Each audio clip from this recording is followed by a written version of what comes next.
when Wall Street has bought up, let's say they look at the top 300 cryptos in the world and they go like, okay, right, we bought up this much. Now we're going this much. In 2022, we bought this much. In 2023, this much. In 2025, we own 50% of the market, of let's say the top 300 altcoins. I'm not saying this is the case. I'm just explaining to you what is their thought process. Now they say, listen, we need to get to 70%. And from what I hear from these exchanges is that they are attempting to buy up at least 70%. Now they need to increase all their altcoins to this level. That's their comfortable level where they say that if we own 70% of the major top 300 or so coins, this is now controlled by, let's say, the government, GOVTs. This is controlled by financial institutions, by the World Economic Forum. And somebody said to me on a call, actually in this week, they said, but how would the World Economic Forum be involved in this? And I kindly reminded him and I sent him the video of what the World Economic Forum told us about two and a half years ago. Remember when they came out and they said that we are buying 3 cryptos, is Bitcoin, Ethereum, and Bitcoin Cash. Remember how Bitcoin Cash suddenly spiked? Nobody even knew that they were buying Bitcoin Cash, but now we know they lied. They are also buying other cryptos like Ethereum Classic, like Theta. You wonder why Theta is under $1? They are trying to add as much as they can. Ethereum Classic, they are trying to add as much as they can. They're buying Gala. I've heard now Gala. Then you look at the JP Morgans, which are the financial institutions.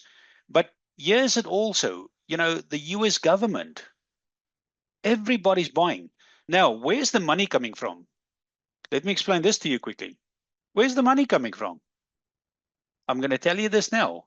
USA. For years now, for almost about 5 years, I've been saying during the Biden administration, I've been saying there's money missing. I calculated and I said there's 2 trillion about 2 years ago. I then came out and said there's 2.8. Then I said 3 trillion. And just when Donald Trump took over, I said it must be more. It must be 4 to 6 trillion. That's missing. And I said it's impossible that the US debt can only be at that point. Remember, I was the first in the world to predict that the US debt is going to go up $1 trillion every 90 days. And I was right. Can you believe it? Every 90 days, the US debt went up $1 trillion. I sounded the alarm and I said, this is not right. Where's the money going? So when you then calculate and say, right, where did that $1 trillion go for the last 90 days? Nothing makes sense.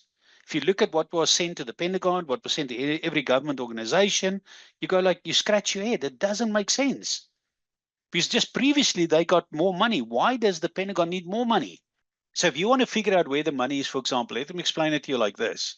Now remember, with AI, you can do amazing things at this point. Now, if you say, okay, right, there are, let's say, $6 trillion missing. All you need to do, you need to take a snapshot in a block of where all the money has been sent. Once you have that snapshot, you can use an AI financial model and tell AI, right, this block should resemble this big block. So if there is a missing component, which we call X, what is this missing component now? Then the financial model can run and tell you, but it will be X, the dollar equals X,